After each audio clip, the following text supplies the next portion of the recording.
Good evening, everyone. Today I'm going to discuss chief trends of modern English poetry.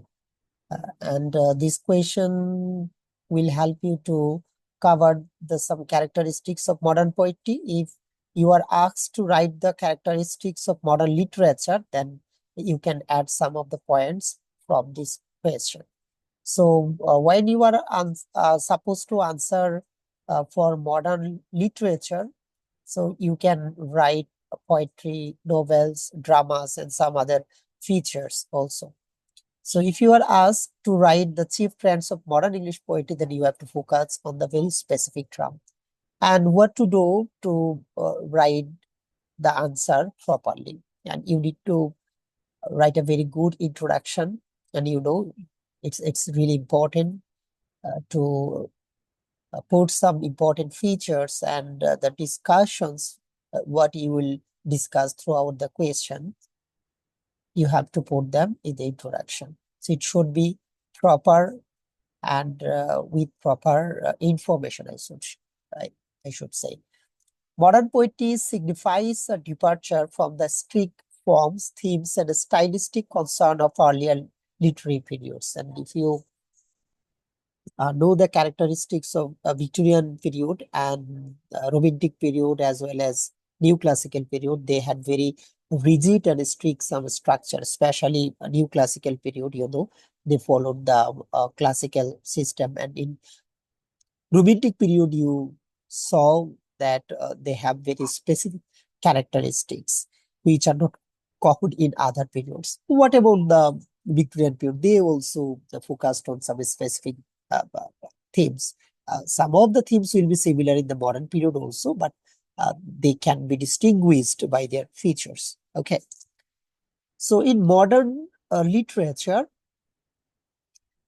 uh, can be marked by a sense of disillusionment, fragmentation, and break from tradition. Modernist poetry aims to capture the complexities of contemporary life through innovative approaches to language and form. So I should say, in modern poetry, you will see the complexities of human life actually, with some pessimistic view as well as they are totally uncertain, and the world were affected greatly in modern poetry, and the writers uh, are focusing on these very incidents, issues of the uh, worldwide.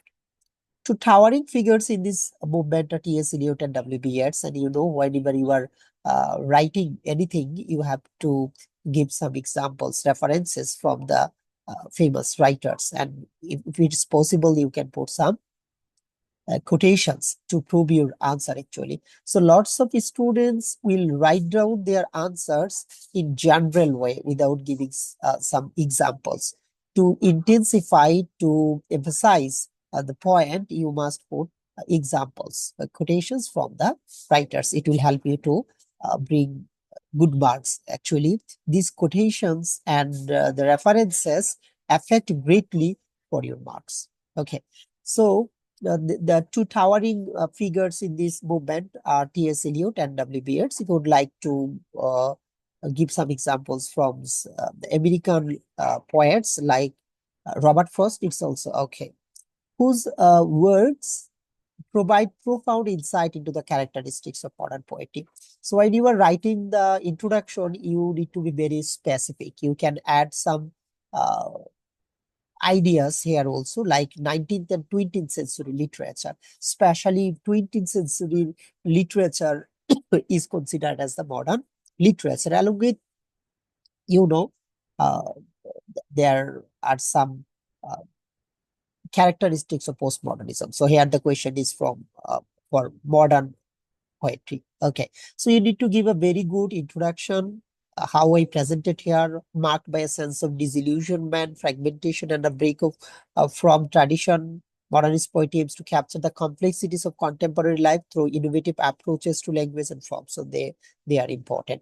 So I am going to discuss with reference from T.S. Eliot and W.B. Yeats, because the question is oftenly asked. You have to write down the characteristics, features, trends of modern poetry with references to T.S. Eliot and W.B. Yeats. So if you memorize some quotations from their poems, it will help you to write it cleverly. So I suggest you to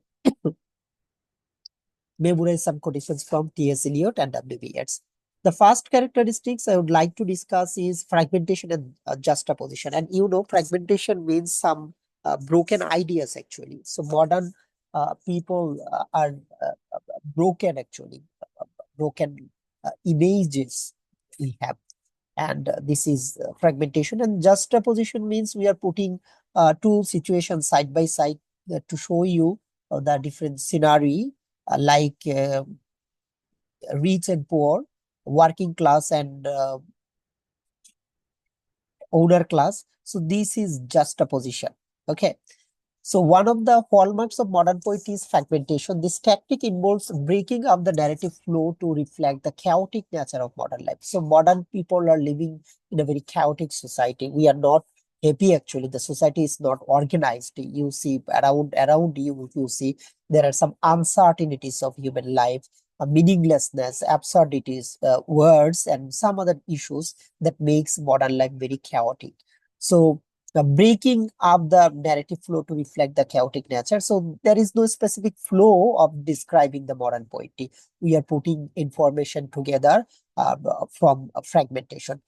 And the best example, definitely the Wasteland, epitomizes this character. The poem structure is fragmented, featuring a collapse of voices, references, and images that simulate the disjoint experiences of the early 20th century. The best example of fragmentation is the Wasteland. And hopefully we'll discuss the Wasteland next class, and it will help you to write properly this uh, point actually. Okay, so you see, Eliot himself described the poem as a series of broken images. T.S.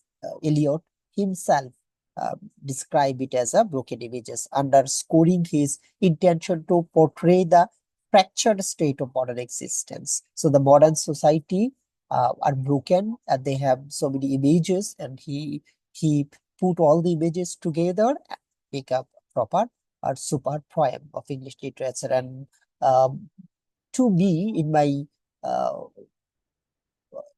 thought, it is regarded as the best poem of modern literature.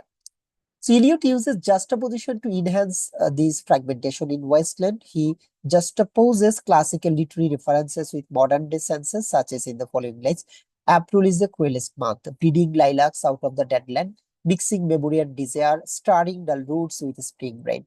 So the two situations you can see here. The first, April is the cruelest month, and then breeding lilacs out of the dead land. First, he says cruelest month, then he says breeding lilacs out of the dead land. So mixing memory and desire, starring dull roots with spring rain. So he's talking about spring rain and then dull roots, and sometimes cruelest month, but breeding lilacs out of the dead land. So just juxtaposes two things together. This opening juxtaposes the renewal association with the spring against a backdrop of despair and barrenness, setting the tone for the entire poem. So the poem is about spiritually brokenness of human mind. You see that he is talking about the mm, helplessness, barrenness, and very deserted soul actually after the world war, what the world is uh, going to see. So very frustrated, we can say. So this is a very good point and chief character of modern poetry. Is it clear to you all? Can you understand that Wasteland is a great poem of modern period, and fragmentation and juxtaposition is a fine character trend of modern poetry with reference of T.S. Eliot and Wasteland. Is it clear to you? Yes, sir. Yes, clear. Okay, so as we are talking about the features, trends of modern poetry, the first point was April is the cruelest month, breeding lilac out of the dead land, mixing memory and desire. Okay, so starring dull roots with the spring rain. you must memorize this quotation. Without using this quotation, you cannot write the feature of modern period, write the features of modern poetry. You cannot describe T.S. Eliot without Wasteland. So this is the best quotation for modern poetry, and from the T.S. Eliot, you must memorize the opening line. And we can say that this style is very different. How? You see that the next line is started from the ending of the first line. April is the coolest month. You can put a full stop here, and then breeding lilacs out of the dead land, stopping here. Mixing memory and desire, stopping here. Starring dull roads with spring rain, stopping here. So this is a very unique style of writing poetry. You can put another structure if you would like to put it. It depends on you, and definitely I will discuss in the next class while we'll learning the Westland. Okay, next class we'll discuss more symbolism and myth. Symbolism, it's very important. Symbolism is very important. Okay, let's talk about it. But remember, when you are writing any feature, if you don't have any reference, if you don't have any quotation, you better put it for the last part of your answer. Okay, you have to write with references as much as you can. Focus on writing with references from different writers and with a very specific point. Symbolism and myth. Both Yeats and Eliot turn to symbolism and myth to address the complexities of modernity in the Second Coming, he's wishing that someone great from the Bible or Jesus Christ will come back to rescue these modern people. The Second Coming is a great poem written by W.B. Yeats. Uses apocalyptic language, means reference from the Bible. So you can say this is symbolized and symbolic imagery to express his sense of impending doom and historical change. So how the world is changing actually. And you can say after the World War and uh, with the industrialization, with the improvement of technologies, modern periods are facing so many difficulties, like turning and turning in the widening gyre, the falcon cannot hear the falconer. Here, the poet says that nobody is listening to any other. So we are isolated. We don't listen actually one another carefully. The turning and turning in the widening gyre, we are making our life very complex. We are making every day very difficult, and we don't have very good relation with one another. The falcon cannot hear the falconer. Nobody is listening to anyone. Everybody is hero here. Things fall apart. The center cannot hold. It means we don't have any proper leader. Leadership is missing here. Mere anarchy is loosed up on the world. So it is also talking about the disappointment and frustration of modern period. Here, the symbols of falcon and the falconer and the widening gyre convey a world spinning out of control. It means the world is losing its control, suggesting a collapse of order and certainty. So it means we are losing our control. The world is going to be collapsed, and we are going to be destroyed, and we need a leader. And this is the request of Second Coming. Someone is coming to save us, especially from the reference of Bible. So this is the very symbolic sentences. Eliot similarly employs myth in Westland, incorporating elements from various religious and historical texts to provide a sense of continuity amidst chaos. So I would like to mention here the last line of the Westland.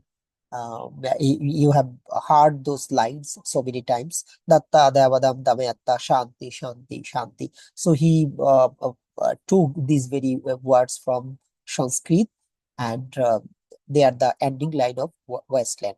So you can say that modern period has very symbolic meaning, and they would like to use as myth in their poetry. And you can draw some examples, like his references to the Fisher King myth, for example, serve as a metaphor for culture and spiritual sterility. So this is important. So is it clear to you guys? You have to write the features of modern poetry. Number one was fragmentation and juxtaposition, and second was symbolism and myth. So you have to put the references that Fisher-King myth. We'll talk more in next class what is Fisher-King myth means. So innovation in formal language.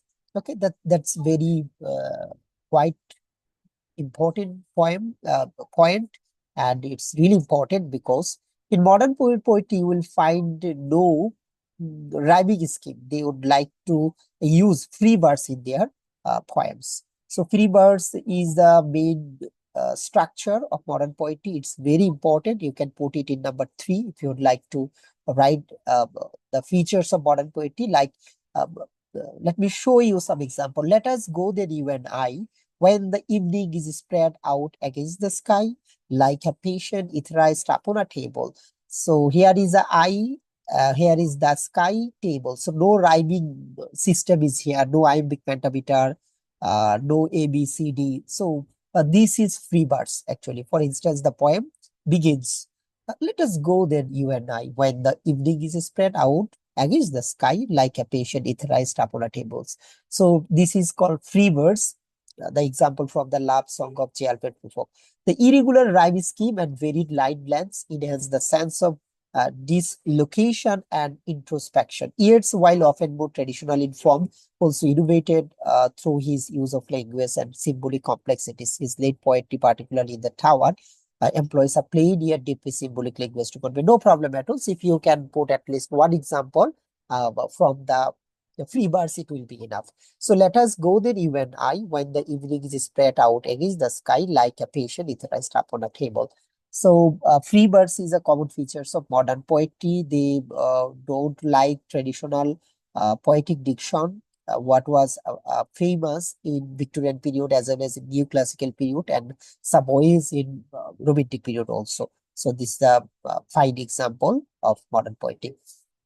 And the best point of modern poetry is the themes of alienation and disillusionment. So we are alienated. The people are isolated. You see, the people are isolated. We are alienated. And this is a feature of modern period. It's a great feature.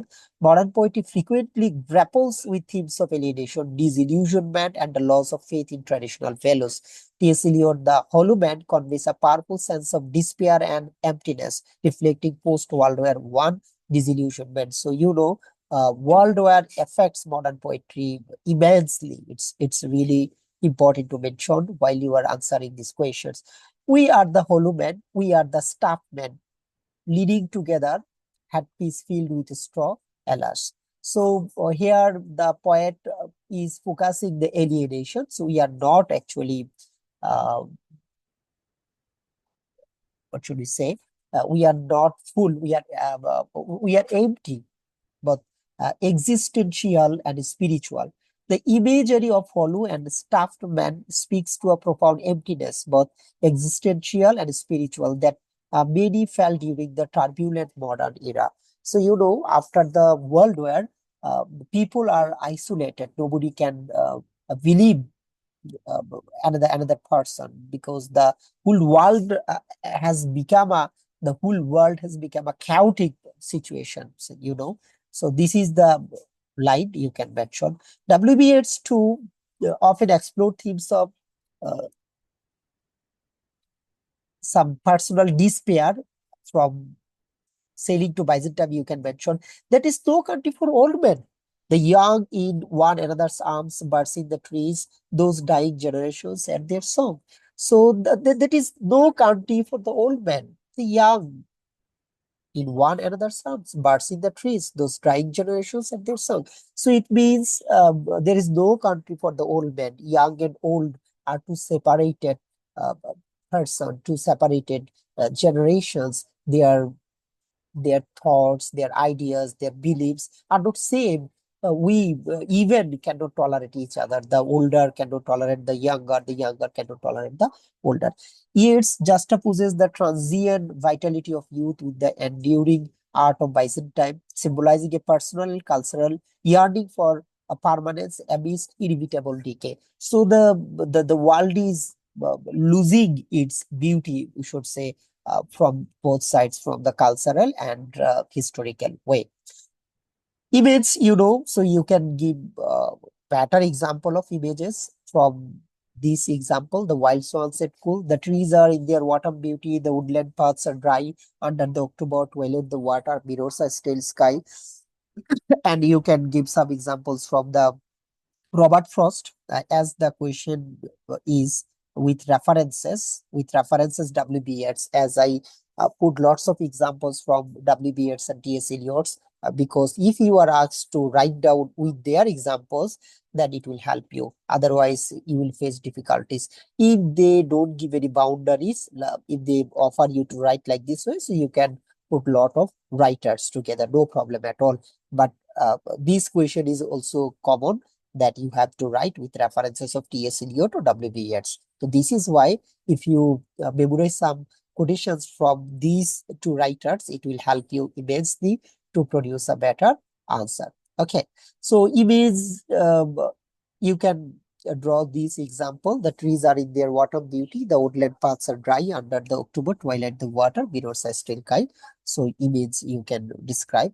And these are the main features of modern poetry: imagism, and there is themes of alienation and free birds, symbolism and myth, fragmentations. I would like to share some more ideas from this point, from the sample answer too. So you guys know, you can memorize some quotations, some points to produce a better answer. But I would suggest you to read all the lecture sheets so that you get better ideas. While you are supposed to write, you will write using your own knowledge actually, uh, taking references from different writers. That will help you to write better. So memorizing is better also, because the questions are common. As the questions are common, if you can memorize some quotations, some questions, that will help you to write better. So I do believe that if you should try to memorize at least 4 questions. Out of 4 questions, if 2-3 questions are common, you can produce better answer. I hope that will help you greatly, and you should do it, guys. Don't believe that memorizing is not good. It's really good. You have to memorize at least quotation. Can you produce the quotation during the exam? No, you never. So if you memorize lots of quotations, that is fantastic for your answer. So now you can start with a different way. Like famous critic A.C. Ward writes about the modern poetry. When the 20th century opened, Tennyson had been dead 9 years, and there was a widespread impression that English poetry had died with him. So, with the opening of the modern poetry, some people believed that with the Tennyson, the 20th century opened, and impression that English poetry had died with him. So the thing is, in modern poetry, no English poetry. He would like to say A.G. Ward, he is a historian. So you can put a quotation about the modern poetry, what the critic says actually. So if you want to put another quotation at the very end, I added here like this way. W.J. Long rightly remarks, another historian and critic. The poetry of 20th century is less vague, less verbose, and less eloquent than the poetry of the Victorian period. It has set before itself an ideal of absolute simplicity and sincerity. So you can memorize these 2 lines. I do believe that at the very beginning and at the end, if you can put quotations with proper references, that can create a very good impression. What do you think? Do you think you can do it? Yes, sir, undoubtedly. Yes. So memorizing, I'm giving importance here that a student should memorize some poems, some quotations. Besides, you should read the whole lecture. I am providing you a very big lectures. For a question, I'm providing you at least 10 pages so that you can gather knowledge. If you think that you won't memorize, so read the lecture sheet and gather ideas, write using your own language. It's also better. So you can start like this way. Many critics believe that the glorious period of English poetry was over with the death of Tennyson. They believe that high serious or high scale poetry was not possible, and what was possible was only obscure, wayward, and petty poetry. But the fact is that there was no death of possible. no death of poetry in modern times. Modern poetry is so pure and effective that can stand the test of the time. So you can put a very good introduction like this way if you would like to introduce your answer with the reference of some critics, what they say actually about modern poetry. They believe that modern poetry is dead with the death of Tennyson, but modern poetry has some very specific features. So this is important. So features of modern poetry: variety of themes. What does it mean? Variety of theme means they wrote using the many themes, like they wrote about the women, children, about the change, society's changes, philosophy, nature. So there are lots of themes in modern poetry. Humanitarian or democratic approach, definitely they wrote about the democracy, and realism, very realistic. They represent the modern society and what is going around the modern society. And pessimism can be an example. Religion and mysticism, psychological approach. So you see, these characters are different from these characters. And what do you think? Are they wrong? Is first answer is wrong or second one is wrong? Which one is wrong? What do you think?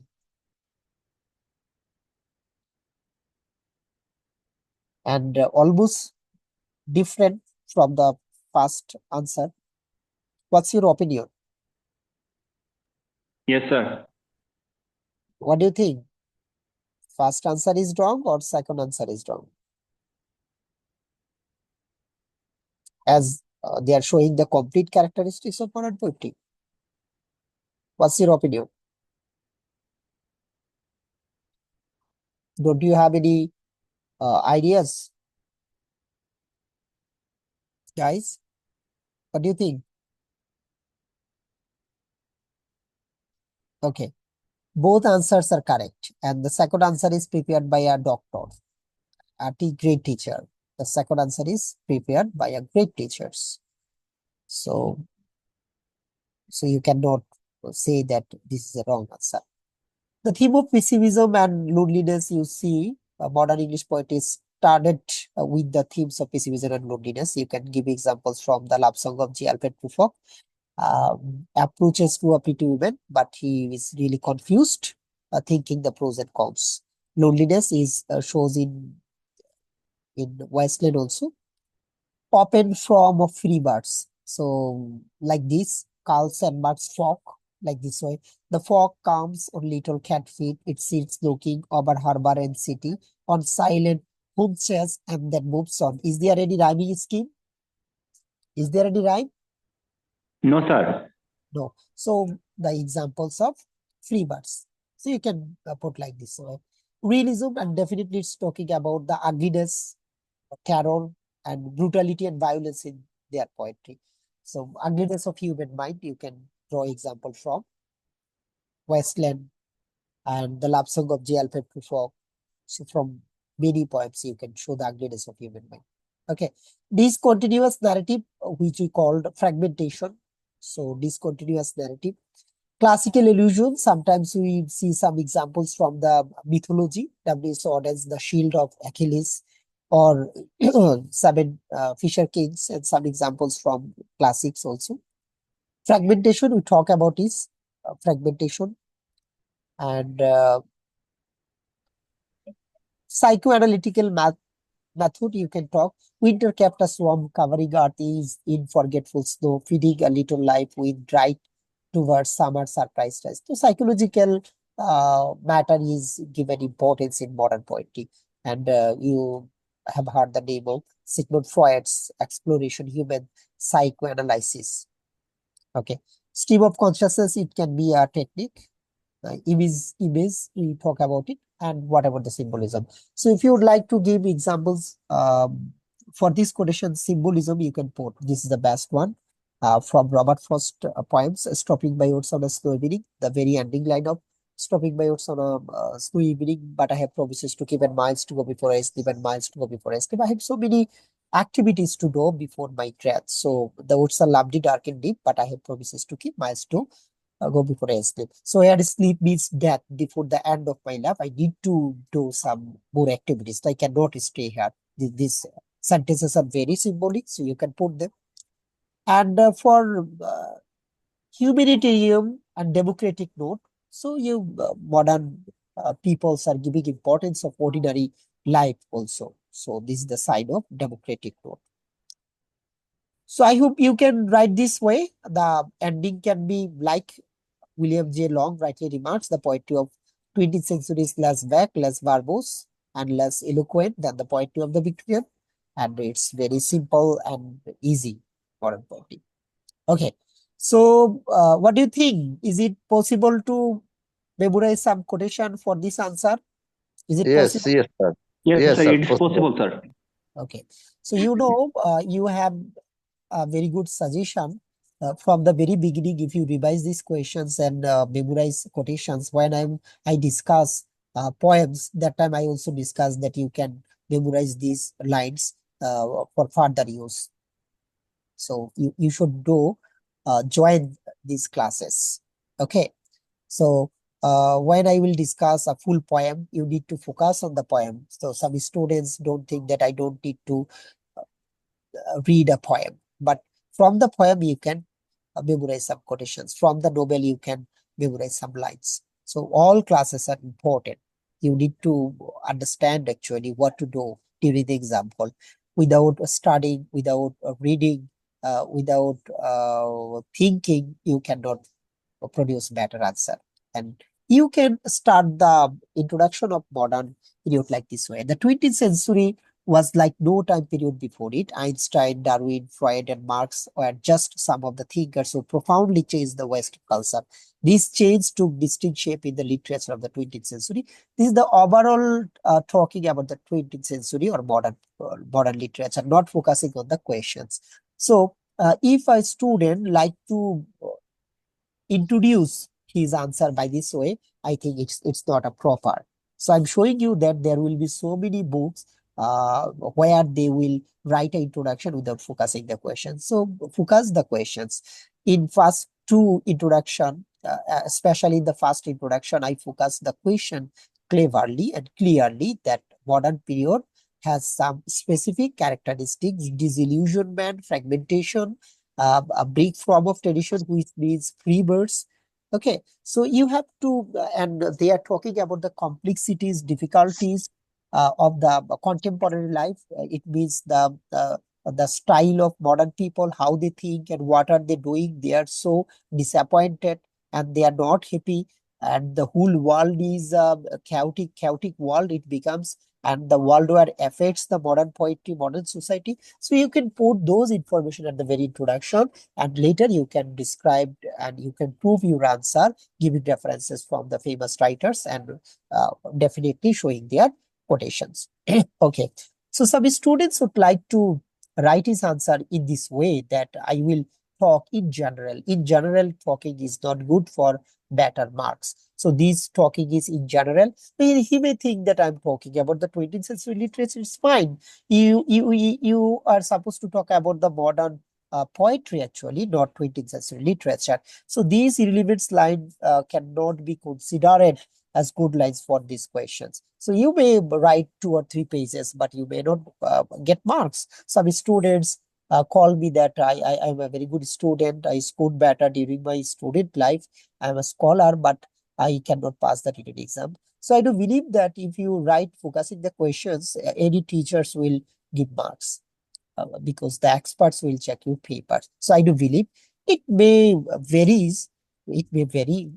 It's a different case, but usually you have to put a very good introduction, and introduction is really important, and it will show you what you are going to talk in the rest of the answer.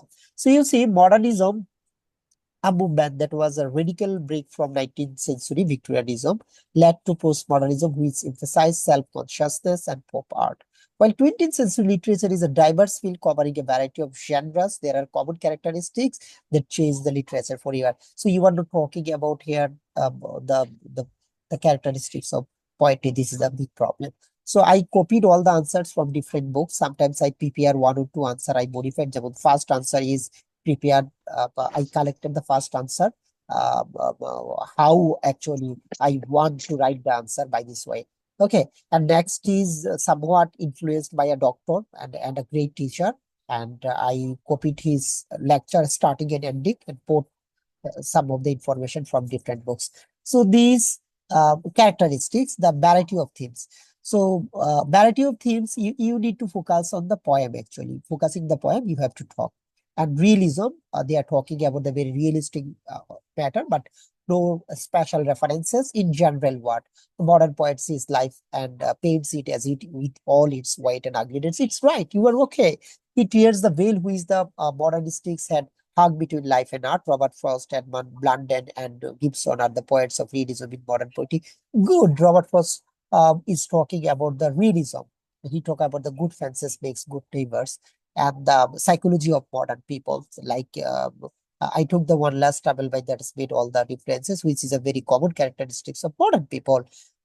When we are really confused, and which feature is also shown in the love song of Jalbert Provost, and he's really confused whether to propose a pretty women or not. So this realism is shown in modern poetry, but you have to uh, put some references, even if it's possible to show some quotations. By this way, you can produce a great answer. So love can be also the theme of modern poetry, but at the first answer, I showed you the very best possibilities, best characteristics. So you can put these characteristics also and some other. So nature, democratic approach, no problem at all. So you can give the examples, criticism. So can you guess the differences among the answers? What do you think? All answers are same or different? No, sir. All answers are not same. Yes, exactly. So if you would like to choose the best one, you have to study. If you think that I will go for the easy one, it's tough. So without joining the classes, it's really tough. So my duty is to discuss and let you think, and you can produce answer how you like. So another answer, the decline, tradition, and innovation. It's a very good point because modern poetry is leaving the traditional system of writing poems, and they are using the free verse. And modern themes, I talked about the modern poets are writing, focusing on the world war, alienation, and frustration. So modern themes. The realism, we talk about the realism. In those poems, you will find some real matter, slum dwellers, and ugliness of societies, prostitution, war. So they are the things actually. Pessimism, we became frustrated, Humanitarianism, we talked about it earlier, and religion is sometimes. Okay, so if a student wants to read in short, so these are the thing actually in short. Simple language they would wanted to use, and alienation, fragmentation, intellectual, society's ugly life. Somewhat they were pessimistic. So these are the characteristics of modern life. So are we done? What do you think? Is it enough? Or Yes, sir. okay. Yes, sir. So Enough. if you join the next class, I hope you will get more ideas about these questions, and it will help you greatly to write in better way. In next class, we will try to discuss T.S. Eliot, Wasteland, and after that, I will provide you a very course plan, and new batch will be started, and we'll talk about literary terms at first, and then the individual authors. So with another class, we are going to conclude the history of English literature. We have started from the Elizabethan period, and now we are in the modern period. We have one more class from the modern period. Then the history part will be concluded, and we'll talk about the rest of the part. Is it clear? Yes, sir. Okay. So you have to study. Without studying, is it not? It will be impossible. So mandatory thing is you need to study, and I will try to produce superb lecture. It will take time nowadays. I'm passing very busy time, hectic schedule I had to maintain. So no problem at all. Regularly, I will prepare my lecture. I hope when you will join the uh, class of modern period again, then you will find some more specific and sophisticated lectures. It will take time. We'll revise. I will study. You will study. We'll talk together. And when you are taking the exams, I will check your paper properly. I will instruct you by this way. Okay. So I'm going to end the recording here. If you have any informal talking, you